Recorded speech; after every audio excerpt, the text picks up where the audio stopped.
This is how you can get there. But it isn't going to be fast. It isn't going to be easy in the beginning.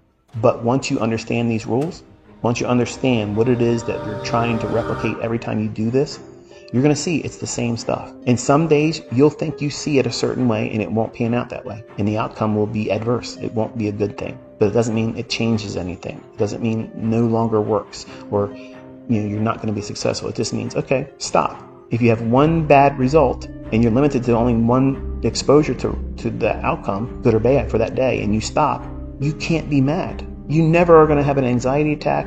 You're never going to be panicked about getting it back right away, because this is the normal procedure. If I take a losing trade, I have to stop. That prevents you from going into tilt. That prevents you from getting greedy. It prevents you from being fearful of not knowing what to do because you feel like you got to get it back, and you just tried again, you lost again. Now you made a little loss, now bigger. You'll never want to overtrade. You'll never need to over leverage.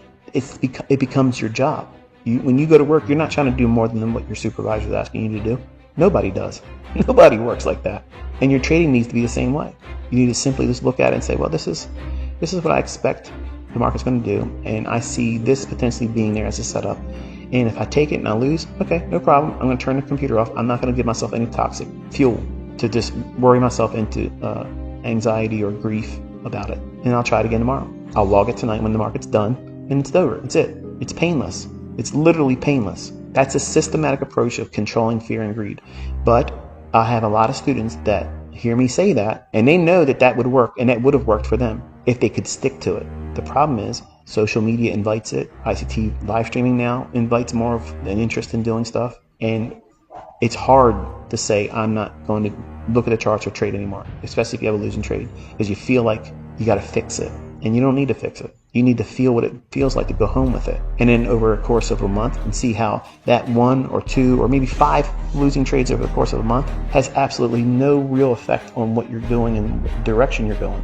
Whether you want to admit it or not, when you're first starting, the majority of your time is going to be spent in uncertainty, in times of confusion. It's going to be fearful. It's going to be, it's going to feel very anxious. You'll feel anxious. You may even start feeling body symptoms of tinglingness, lightheadedness, feel like you're going to get sick. And you may still only be in a demo, because what you're doing is you're elevating the outcome to a level that is not expected. You don't need to put that much pressure on you. In fact, if that's how you're thinking, it's normal for you to feel that way when you first start trading with a real account. That's a normal thing, but there's no way around it. There's no way around that first trade with real money. That fear and that anxiety is something you have to engage in. And that's why I say, as soon as you get a live account, first thing you should do is flip a quarter, lowest leverage. If it's tails, you buy it. If it's heads, you sell short, or vice versa. And do the smallest leverage and put a 15-point stop on it, and just let it happen to you. And break the ice and let it go. But see, a lot of you, if not all of you, you want your first trade to be a winner, because you think it's a jinx, okay? It's somehow an invitation for failure if your first trade with your real account loses money. Like that somehow defines your entire career. It doesn't. It's just one transaction. But the way you overcome that is spending time without pushing a button, studying where price can go, and that's this.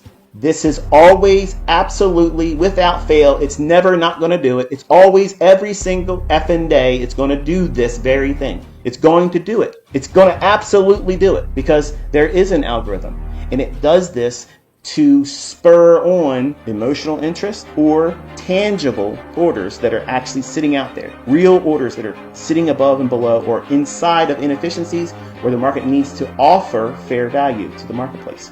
So what is it reaching for? It's reaching for old highs, old lows, and inefficiencies.